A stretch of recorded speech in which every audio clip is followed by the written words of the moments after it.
Boa noite, boa noite. E aí, meu amigo Rian Rabelo, está me ouvindo bem? Ele está aqui, ó, o salvador da pátria, sempre nos salvando. Daqui a pouquinho mais uma live reca, hoje com o delegado Clever Farias para abordar o tema Maio Laranja.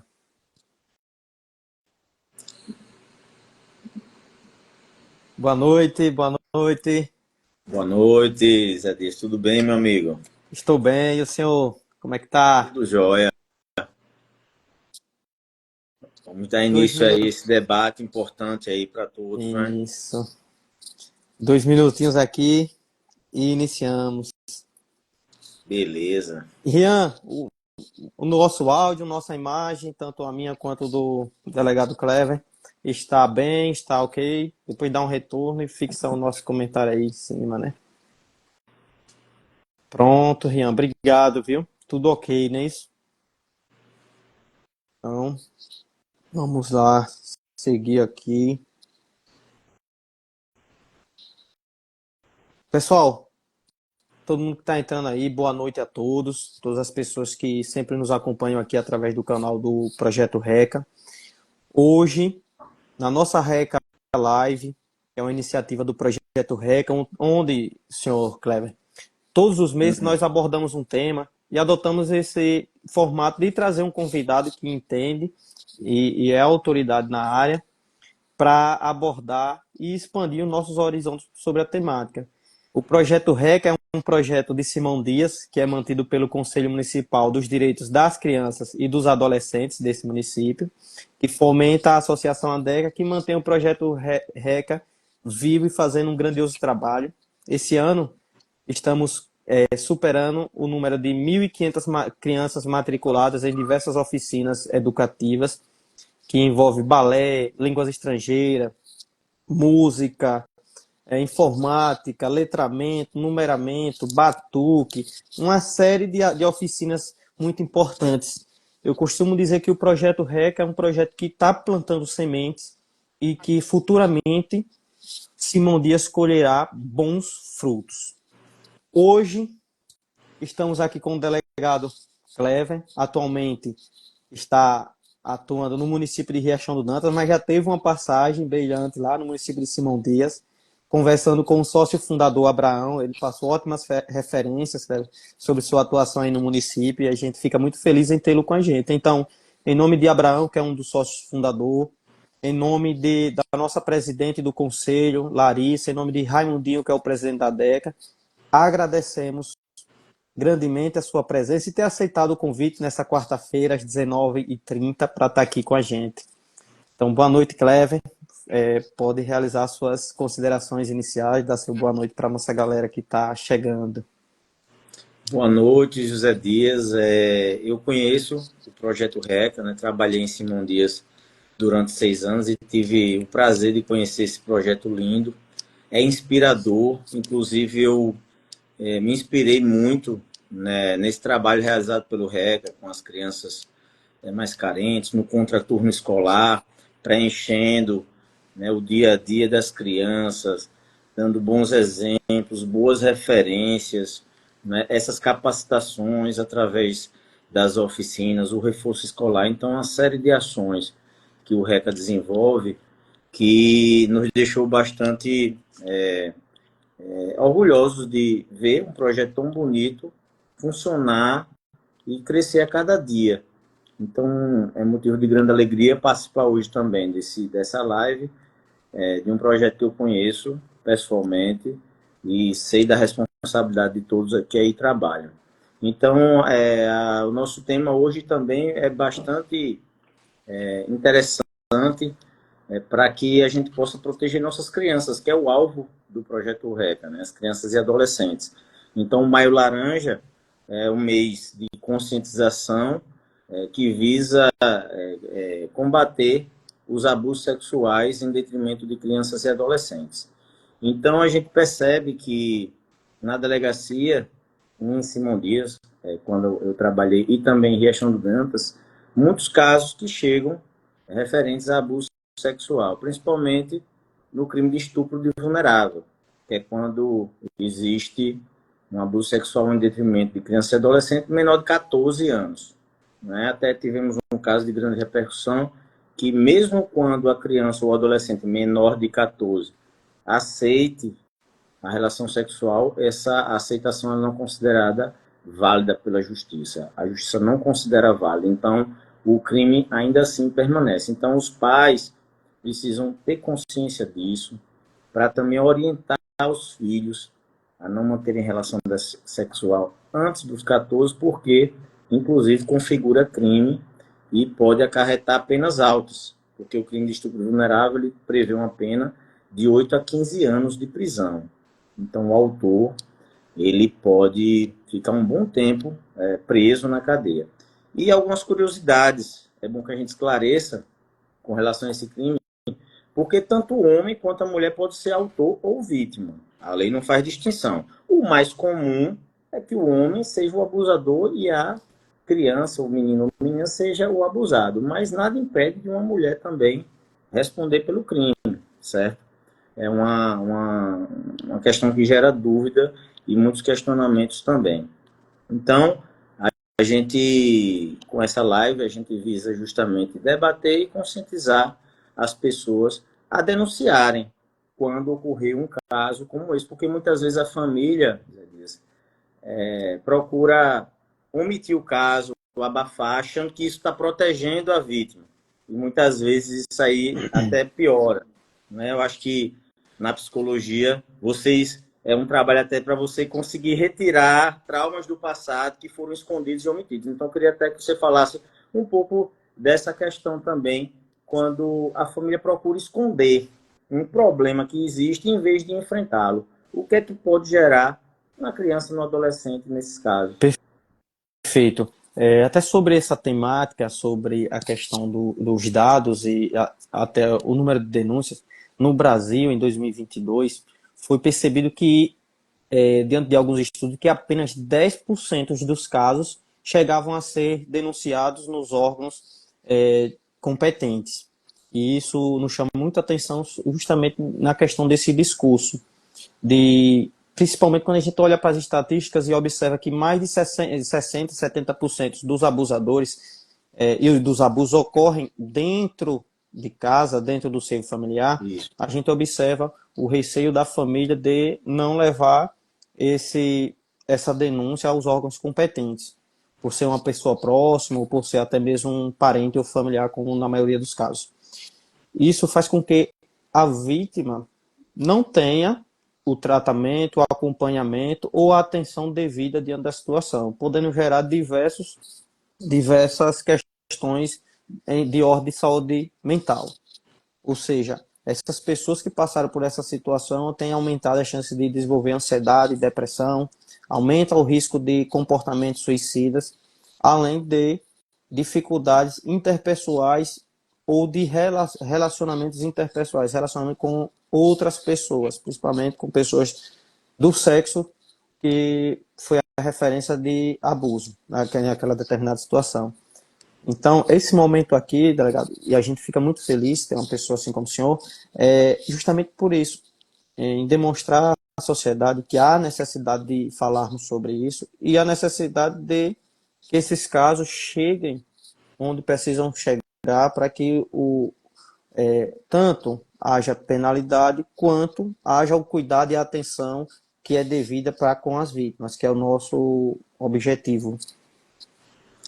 Exatamente. A gente percebe que o número de casos é bem maior do que o formalizado, o que chega até a delegacia para ser investigado. E, geralmente, nos casos que envolvem crianças e adolescentes, o abusador ele possui uma relação de confiança com a família da vítima e até com a própria vítima.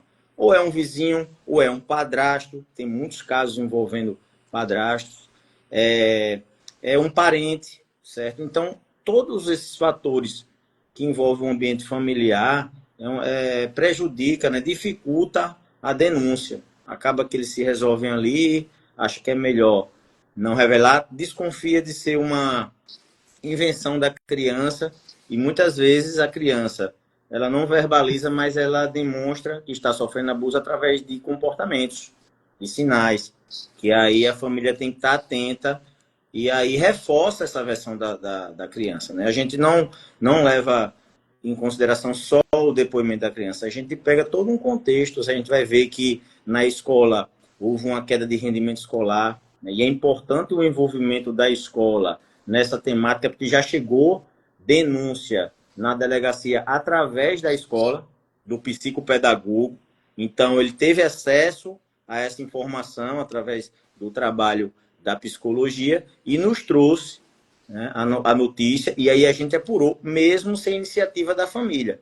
Por isso a importância do envolvimento de toda a sociedade, dos vizinhos, que podem denunciar através do 181, que é o Disque Denúncia da Polícia Civil, ou procurando o Conselho Tutelar da cidade, e até mesmo se dirigindo até a delegacia pessoalmente. Então, existem várias formas de denunciar caso a família se omita nesse dever, porque é dever da família, sim. Só que a gente sabe que muitas das vezes a família evita, achando que está protegendo a vítima, mas na verdade está apenas agravando a situação, porque esse abusador vai ficar solto e pode cometer o mesmo crime em detrimento de outras crianças e adolescentes. Por isso a importância da denúncia, e a gente informa que tem os canais para isso, 181, que é o Disque de Denúncia da Polícia Civil, a pessoa não precisa se identificar, o denunciante não precisa se identificar, tem um conselho tutelar, tem a própria delegacia, e é interessante também, isso aí que você falou,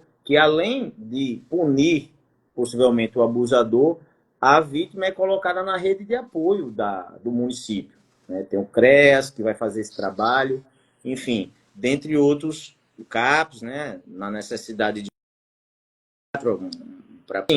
para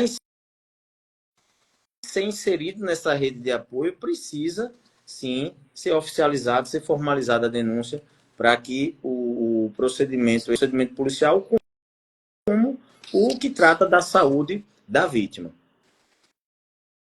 Ótimo. O senhor trouxe até uma parte aqui muito interessante. Vou mandar aqui um alô também para Abraão, passou aqui dando saudações ao senhor e a nós aqui. Ontem, participando de uma palestra com alguns adolescentes, eles me perguntaram sobre isso. E como é que funciona? Qualquer pessoa pode ligar e vão saber que foi a gente que ligou. Isso foi meio que um gatilho lá no nosso momento, porque dá para a gente interpretar de diversas formas, né? O que essa criança nos trouxe. Então, o senhor pode abordar essa questão do Disque Denúncia, o Disque 100 também, né? O Disque Denúncia 181 é o da Polícia Civil. A pessoa que denuncia não precisa se identificar. E a denúncia chega através de e-mail para a delegacia que apura o caso. Né? Então, qualquer pessoa de qualquer município do estado de Sergipe que ligar para o 181 vai narrar uma situação que acredite que esteja ocorrendo um abuso. Não precisa ter a certeza, às vezes até um comportamento estranho da criança, como a gente falou, que alguns comportamentos a criança fica muito retraída, era uma criança extrovertida, depois passou a ficar triste, retraída, pode estar ocorrendo alguma situação de abuso, não é? Crianças que fazem desenhos, às vezes indicando a parte íntima ali, que possivelmente está ocorrendo um abuso, às vezes marcas pelo corpo, isso é muito comum quando a criança vai até o hospital com uma infecção urinária, algo do tipo, e o médico de plantão tem um cuidado de fazer um relatório e encaminha para a delegacia para a gente também ter a iniciativa.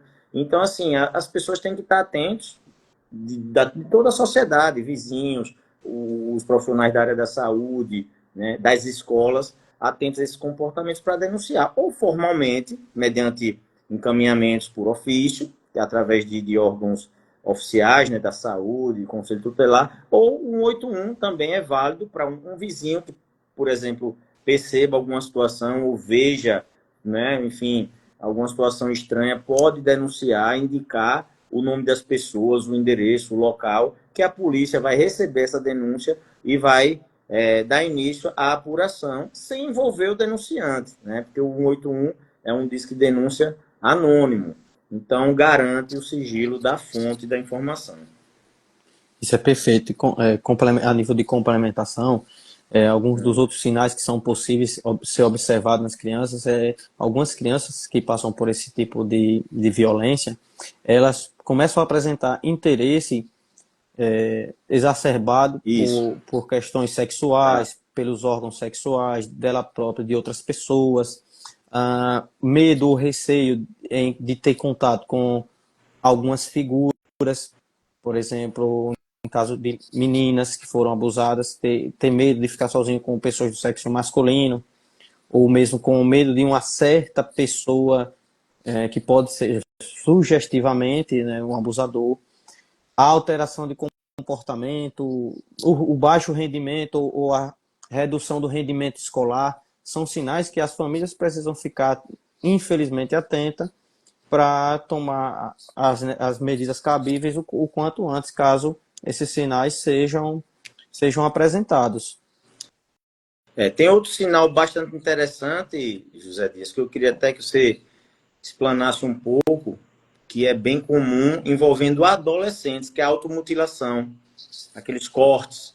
E isso aí é bastante comum, a gente vê com bastante frequência. Isso aí já é mais o público adolescente que adota essa forma, né, de externar ali um sofrimento que esteja passando, que pode ser um abuso sexual. Não, nem sempre é o abuso sexual, mas é algum conflito, alguma situação que está gerando essa angústia, acarretando esse comportamento de automutilação. Então, o adolescente começa a usar casacos em casa, num dia quente. Então, são condutas que a família tem que estar atenta.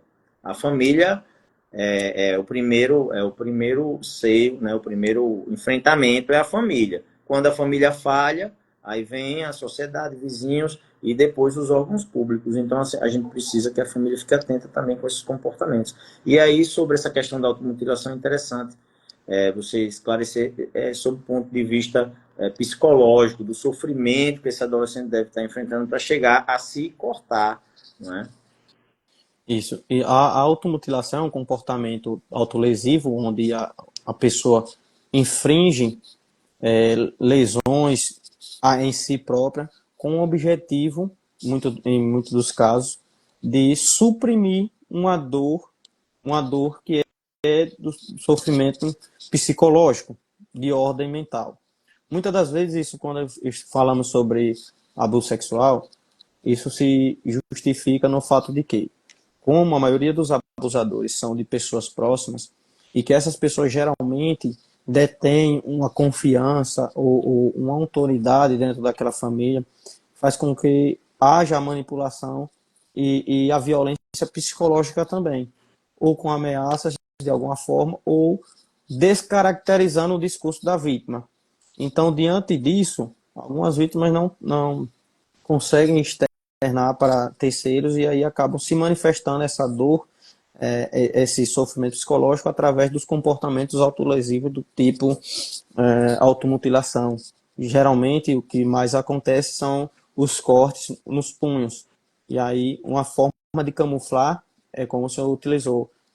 O uso, né, de moletons, o uso de casacos, para que isso não fique evidente para a família e para outros que possam se preocupar com isso. Então, é algo que tem sido muito comum, não só no Brasil, mas em outros países, esse tipo de comportamento, e a família e a sociedade tem que ficar, de fato, vigilante e de olho para buscarmos proteger.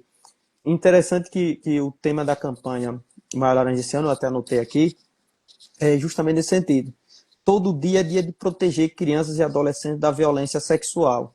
E o Brasil tem um dia para nos lembrar, falando sobre o 18 de maio, que a pessoa, mas é só o dia 18. Não, o dia 18 é para lembrar, é para fazermos uma ação mais intensiva, para mostrar que isso pode acontecer e acontece diariamente em nosso país.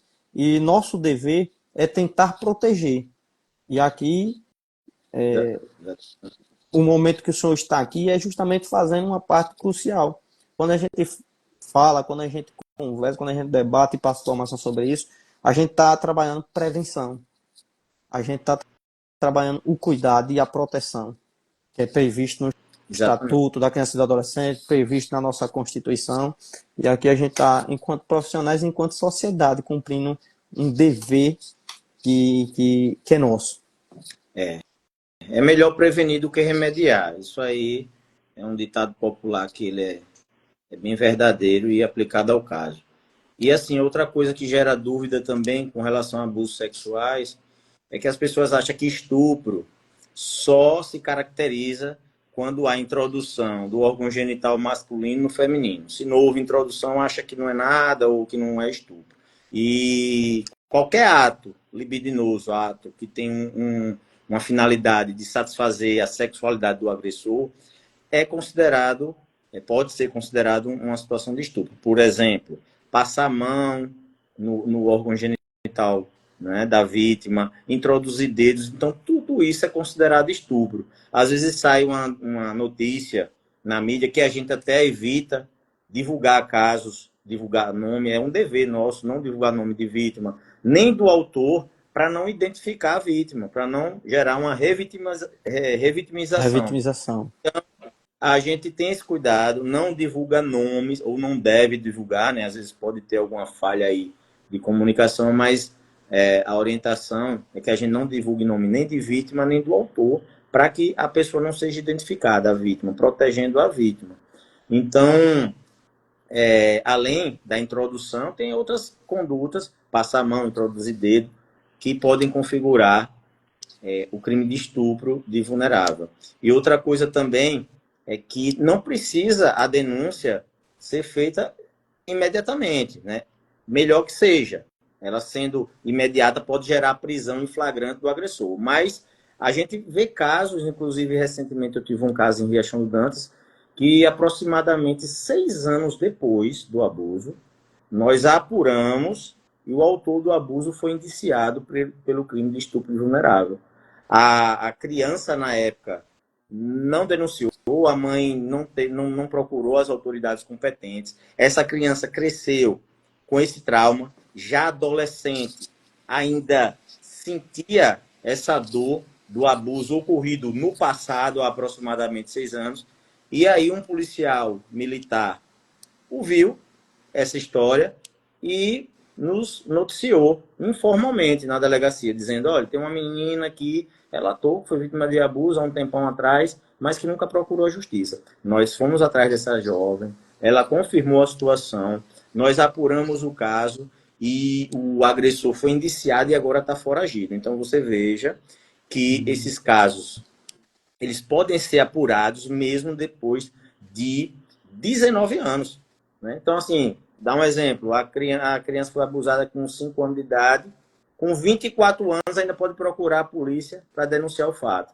Porque muitas vezes a família não procurou, era criança, mas ela cresce com aquele trauma, e aí, de maior, ela já pode ir por si só, não precisa que ninguém acompanhe, porque ela já é maior de idade, e aí pode oferecer a denúncia, claro, com algumas provas do momento, né? A gente vai ouvir, não é uma coisa que a gente vai apurar sem responsabilidade, a gente vai ouvir as pessoas citadas, os envolvidos, se tem testemunha, né? É um pouco mais difícil de apurar, porque quando passa muito tempo, dificulta a coleta de provas, mas não é nenhum impedimento. É possível fazer essa denúncia, mesmo que seja tardia.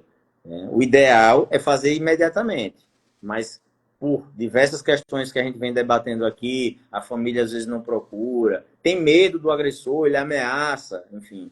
É uma série de fatores, desconhecimento da lei, enfim, são vários fatores que podem contribuir para essa não formalização da denúncia, mas mesmo passado muito tempo, até 19 anos para os casos de estupro de vulnerável, né, que tem a pena de 8 a 15 anos, nesses casos, até 19 anos depois pode ser apurado. Então, você veja que é um caso grave que precisa, o poder público ele tem interesse em apurar esses casos, justamente por gerar um dano à vítima, um dano emocional e de saúde, e um trauma gigantesco, que esse trauma ele perdura além do ato ali. Então, é algo que é preocupante, e a lei, além de aplicar uma pena alta para esses casos, nos casos de estupro vulnerável, de 8 a 15 anos, ela também deixa uma margem de prazo grande,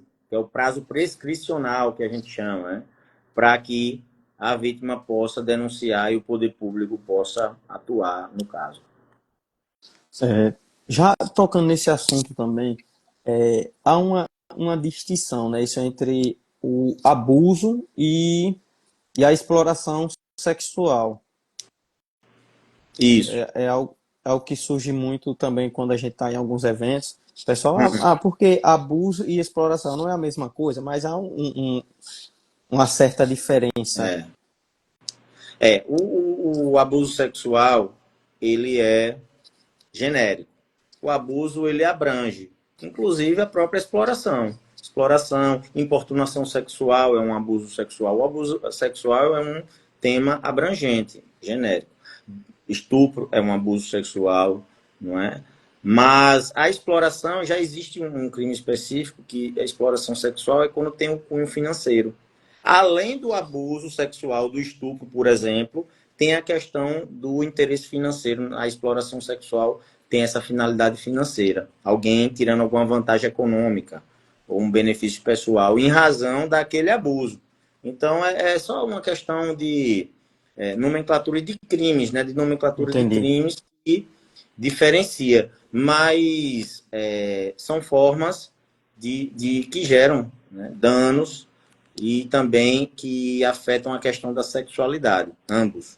Um é a própria vítima e o outro, o explorador, além de responder pelo abuso sexual, se ele, né, tiver interferido naquela conduta, se ele receber alguma vantagem econômica, ele também pode entrar como um explorador daquela situação. E aí responder por mais crimes. Por mais crimes. Perfeito. E eu trago isso justamente para a gente fazer um gancho com a era moderna, a era da tecnologia, e que a gente tem visualizado, por exemplo, pedófilos e outros que se utilizam desse mecanismo da internet e das redes sociais para até vender conteúdo inapropriado de pessoas com crianças e adolescentes. Por exemplo, o caso que aconteceu, eu pesquisando algumas coisas para me inteirar um pouco mais sobre os fatos, pessoas que utilizavam, pegavam fotos de crianças e vendiam para plataformas digitais. Ou seja, e aí eu estava analisando que isso entra tanto como abuso como também como exploração sexual. Por Isso. mais que não haja o toque, mas está utilizando o corpo de terceiro da criança, no caso, com fins sexuais. É isso, a gente. Porque existem vários crimes no contexto sexual. Eu trouxe o mais comum, que é o estupro de vulnerável, a importunação sexual. Mas tem vários outros envolvendo a questão de fotos pornográficas, compartilhamento não autorizado, enfim, a própria exploração que visa a um ganho financeiro daquela situação. Então, assim, são vários crimes que existem, tanto no Código Penal quanto no Estatuto da Criança e Adolescente, só que todos são tratados como um abuso sexual, certo? E por isso que o termo abuso ele é mais abrangente e a gente debate os mais comuns porque justamente que é o que a gente mais vê chegando na delegacia para ser apurado. Mas existem outras condutas também que estão nesse contexto de crimes sexuais, certo? E que a gente precisa também estar atento. Um comportamento, já que você tocou nesse assunto de rede social e tudo mais, a gente tem uma preocupação muito grande com o acesso a esses conteúdos por parte de crianças e adolescentes. Então, os pais precisam estar vigilantes nesse uso da internet, que é um ambiente que você tem acesso a diversos conteúdos, e se não houver um controle, você pode estimular a criança a ter curiosidades fora do tempo, né, fora da época. E isso está até, eu acho que sendo até um fator de motivação de alguns casos que eu venho acompanhando recentemente, de crianças, ambas crianças, com curiosidade, tocando em partes íntimas e gerando algum tipo de questionamento. Quando envolve as duas são crianças, ambas são vítimas. Então não existe uma apuração para impor uma penalidade criminal quando ambas são crianças, ou seja, menor de 12 anos. O que é criança? Menor de 12 anos. Então, não, nesses casos, por ainda ser muito jovem, não ter a consciência do que está fazendo, mas influenciado pela internet, por acesso a conteúdos inadequados, elas acabam fazendo algumas ações ali que geram consequências, né, abusivas. Mas a gente precisa justamente chamar a atenção dos pais para que façam o devido controle dessa situação, certo? Inclusive, evitar comportamentos que exponham a criança nas redes sociais. A gente está vendo, é muito comum essas danças de TikTok, crianças com poucas roupas ou roupas que expõem o corpo, com danças sensuais, com trejeitos sensuais, que a gente vê que está incompatível com aquela idade. Só que é uma tendência do momento que a gente vê ficando cada vez mais comum, infelizmente, mas não deve ser permitido ou tolerado pelos pais essas danças que expõem o corpo. A gente sabe que existem músicas infantis, músicas até que eu até indico as cristãs, que são músicas belíssimas, que ensinam o caminho onde a criança deve seguir, boas condutas, mas aí o que a gente vê, que inclusive os pais às vezes compartilham, é criança dançando de forma sensual, expondo o corpo e atraindo psicopatas, abusadores, para que, de repente, até vire um alvo, uma vítima futura. Então, tem que ter muito cuidado com as redes sociais, tanto no acesso aos conteúdos, quanto na exposição do corpo através de danças e de fotos, enfim. Ter bastante cuidado nisso aí. Aproveitar até uma curiosidade, uma dúvida pessoal. O senhor tocou aqui no assunto, não para a gente desviar muito o foco, mas a questão do compartilhamento de fotos sem autorização. E, Isso acontece casos e casos. Uma questão até de falta de caráter, mas como é que a autoridade lida com isso? Por exemplo, a pessoa pegou lá num grupo e saiu e compartilhou também. Essa pessoa pode ser autuada? pode. Quem compartilha comete o mesmo crime de quem filmou. Vamos dar um exemplo. A pessoa filmou uma relação sexual ali com um menor de 14, uma situação de estupro. Menor de 14, certo? É estupro. Tanto a vítima, homem ou mulher. Menor de 14 anos. Jogou num grupo. Olha que, às vezes até eu vi uma situação num grupo que eu estava, que compartilharam uma cena erótica envolvendo criança. Falei, rapaz, isso é crime. Apague e não, eu mostrei para mostrar a vocês que é absurdo. Curiosidade, que absurdo. Amigo, eu nem abri, porque assim, você compartilhou, cometeu crime. Não adianta.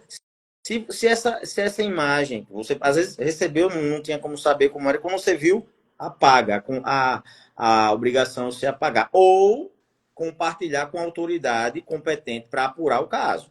Aí beleza, você está tendo uma boa fé de compartilhar com uma pessoa que vai apurar. Agora, compartilhar com amigos para debater que aquilo é uma conduta errada, pode, quem está compartilhando, às vezes até com boas intenções, cometer o crime. Porque não é o aconselhável você compartilhar esse tipo de conteúdo. Perfeito. Até uma questão que surgiu em outro momento, inclusive no CREAS, trabalhando como técnico de referência, a lei da escuta especializada, né? Que garante também e vem com a luta para não ocorrer a revitimização. Sim. E nela tem algo que é muito interessante, que é a autonomia para a família, para a vítima, poder escolher o sexo do profissional, da profissional que vai atendê-lo. Isso foi uma inovação. Eu queria só lançar aqui para a galera, para entender algumas questões, porque o pessoal tem muito medo de chegar até a delegacia, tem muito Tá. medo do delegado, dos policiais que lá Isso. estão, dos agentes de segurança pública.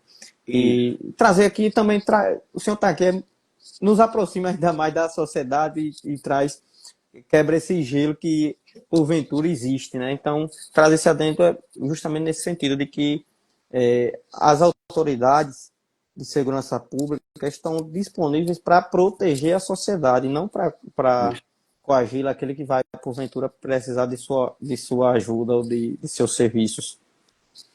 Isso, José Dias, é bem lembrado essa temática, porque no passado, primeiro a vítima do abuso sexual era estigmatizada.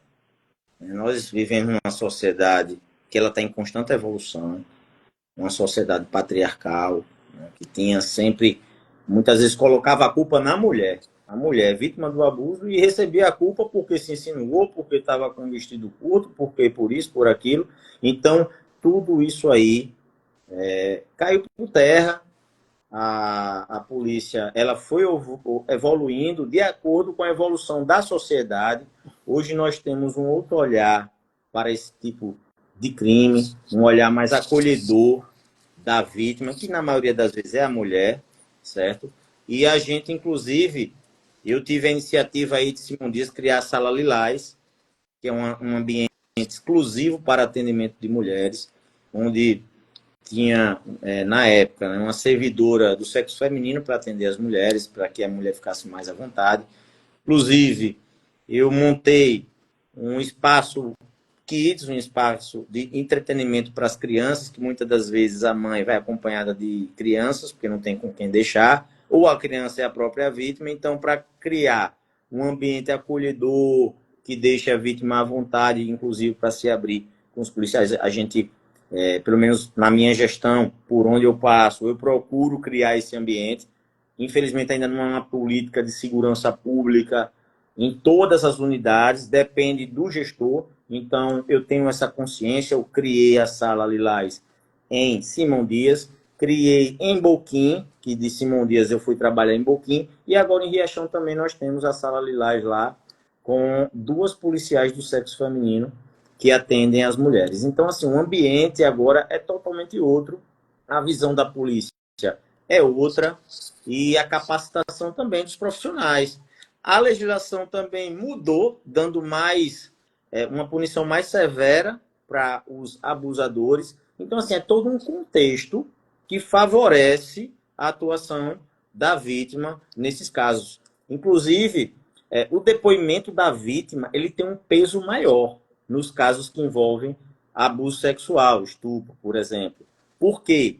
Porque são crimes que são feitos, são cometidos num ambiente reservado, né? Geralmente é escondido. Então, como é que você vai exigir testemunhas que viram o ato? Antigamente, chegava ao ponto de querer exigir, até uma forma de favorecer o homem agressor. Mas hoje não. Hoje, o testemunho da vítima ela tem um peso muito grande. Então, aquela coisa, a minha palavra contra dele vai valer da vítima. Claro que a gente tem um cuidado de pesquisar um contexto ali. Né? Naquele dia que a vítima alega que estava na casa, aconteceu o fato, realmente ela tinha acesso, o cidadão teve acesso lá e teve. E como é que está na escola? Ela caiu o rendimento e tal. O psicólogo conversou, ela reafirmou. Enfim, a gente vai buscando outras fontes de provas e aí fortalece esse depoimento da vítima, culminando com o indiciamento no inquérito, né, do agressor e, posteriormente, a condenação no processo criminal. Já nos encaminhando aqui para nossos encerramentos, tem algumas perguntas aqui. Eu vou selecionar apenas algumas, se eu pudesse esclarecer para a sociedade. O senhor já respondeu essa, mas eu acho importante trazermos novamente. Como devo agir se caso um adolescente ou um aluno meu me revelar ter sofrido um tipo de violência sexual? Muito pertinente essa pergunta. Pode ser feito via 181, ou até mesmo, como eu até dei um exemplo aí, a escola entrou em contato conosco, a professora foi lá, acho que a psicóloga